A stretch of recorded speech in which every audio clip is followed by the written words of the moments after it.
Hey guys, Mr. Riz here. So I'm going to help you guys finish the Calculus 1.1 notes. Today we're going to be working on the second problem, which is the area problem.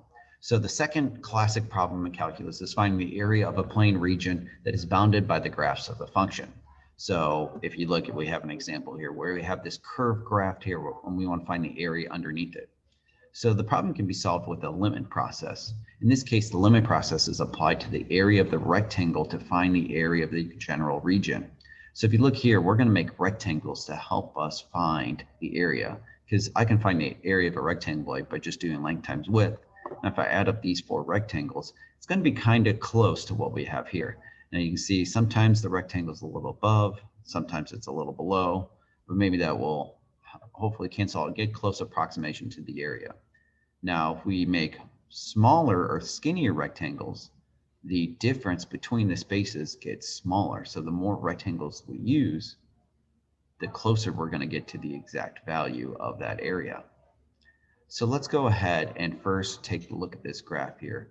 We're going to sketch the region of 5x minus x squared, and we're going to look at the region from 1 to 4. So we go ahead and we can look this on Desmos, but I'm going to try to not use Desmos here. We should know here this problem would have a root at 0, 0, and also a root at 5. So 1, 2, 3, 4, 5. And it's going to be a negative parabola because that's a negative x squared. So we'd have like a maximum there around 2.5. All right. So we have this graph, perfect drawing here. What we are going to do is find the area of the shaded region between 1 and 4. So we are just going to look at the shaded region. I think I have a highlighter here I could use. No, that's a spotlight. Okay, I'll just try to do this. We're just going to look, yeah, there we go. This area from 1 to 4. Perfect.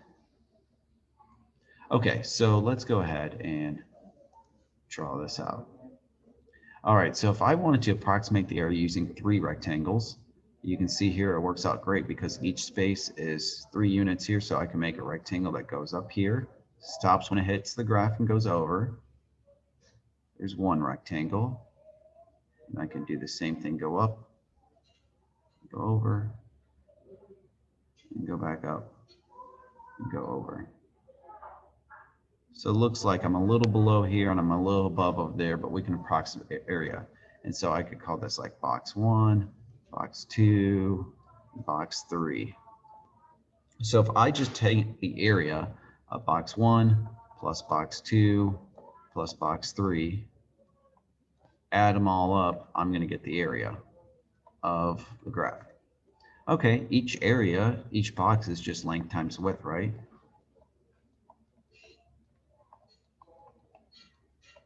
So if I just look at these here and find the length of them and multiply them by the width, well, the width is easy because each unit would have to be 1. If I'm going from 1 to 4, that's 3. I split it up with 3 rectangles. Each width is 1. So now the question is, didn't mean to put a plus sign there. What is the length of these boxes here? Well, if we look at box 1, its length starts here on the x-axis here at 1 and goes up and stops when it gets to the height of the function.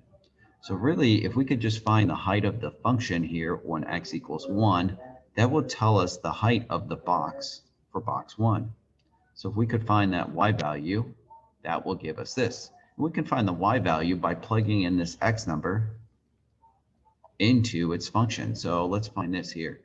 All right, let's plug in 1 for 5, or 1 for x. We get 5 times 1 minus 1 squared, and that would be, let's see, 5 times 1 is 5, minus 1 is 4. Okay, so that means this point is at 1, 4, meaning the length is 4, and we still know that the width is 1.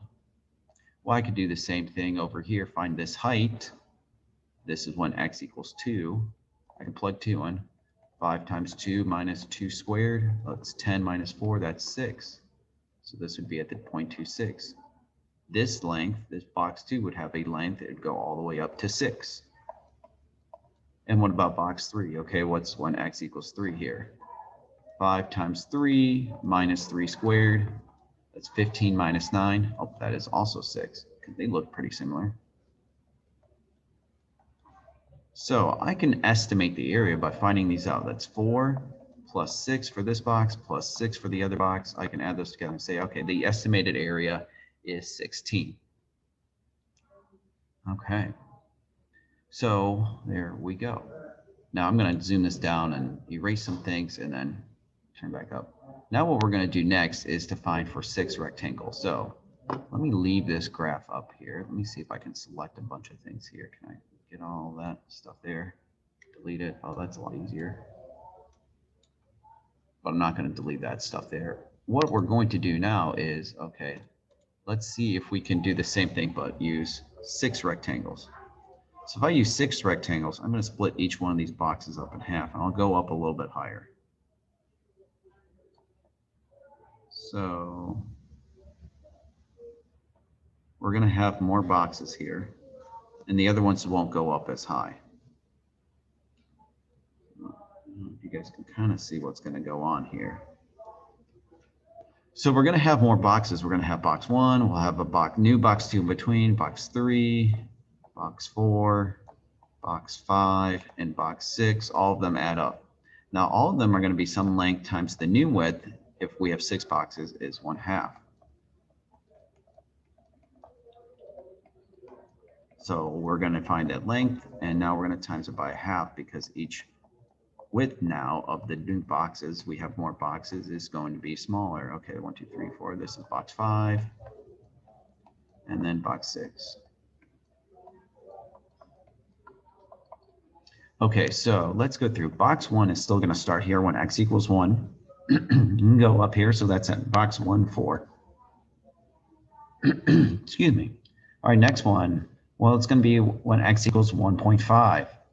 So let's plug that in. Let's find that. What's 5 times 1.5, or wrong one. 5 times 1.5, or I'm going to do 3 over 2 since I don't have a calculator here, minus 3 over 2 squared. Let's see, that would be 15 over 2, right? Minus 9 over 4. And so the math here, what would that be? This would be 30 over 4. That's a 21 over 4. So that's what, 5.25. Okay, now box 3 here, this is the box 3, the third box goes up to the 0.26, so that's nice. We can reuse that number. That's going to be 6 times 1/2. All right, but box 4 is going to start here at 2.5. Okay, so that's 5 over 2 as a fraction. I'm just doing this because I don't have a calculator, and I can do these numbers in my head without a calculator. So that's 25 over 2 minus 25 over 4. Okay, so that's 50 over 4. If I want to get common denominators, so that's 25 over 4. And so what, that's 6.25 if we were using decimals. All right, box 4 here does start on the same thing that box 3 and the old one did, so that goes to the 0.36. We can use that number, that's 6. And we got to do one more point for 3.5, so which would be 7 over 2. So let's see, that's 35 over 2 minus 49 over 4. Change that to 70 over 4. Subtract that away, that's what, 21 over 4. So that's the same thing that we had here, which would make sense. It's symmetric. Okay, so what are these numbers here? So if I had to add these together, okay, what's 4 times 1/2? Okay, well, that'd be 2. So the boxes have smaller areas, but we're going to have more boxes. All right, so 21 over 4 times 1/2 is 21 over 8. All right, plus, okay, 6 over 2 is 3. All right, plus 25 over, okay, times that, that'd be 25 over 8. Plus 6 over 2, that's 3. And then we'd have another one over here of a 21 over 8. All right, so if I want to add these together, we just type them in. I'm going to have to use common denominators because I don't have the calculator with me, or I'm not pulling up decimals. I'm just challenging myself. So what's that? 16 over 8, 24 over 8, and another 24 over 8. And so something over 8. How many would we have? 16 plus 21 is 37. Plus 24 is 61. Plus 25 is 86. Plus 24 is 110. Yeah, and then plus 21, 131 over 8. I think that's about right. I could check my numbers, see they could be a little bit off. But we're looking at roughly what? 2 plus 3, just looking at decimals, 3, 6, 8 plus, what are those added together? 67 over 8. So plus another 8 or so. So there we go. We're getting an estimation here. Now let's see, is there anything else we could do here? Let's clear all this. All right. So how would we get the exact area? Well, if you think we got closer by getting smaller rectangles, we'd have to use, use instead of 6, maybe 12 rectangles, or 24, or 1,000,000.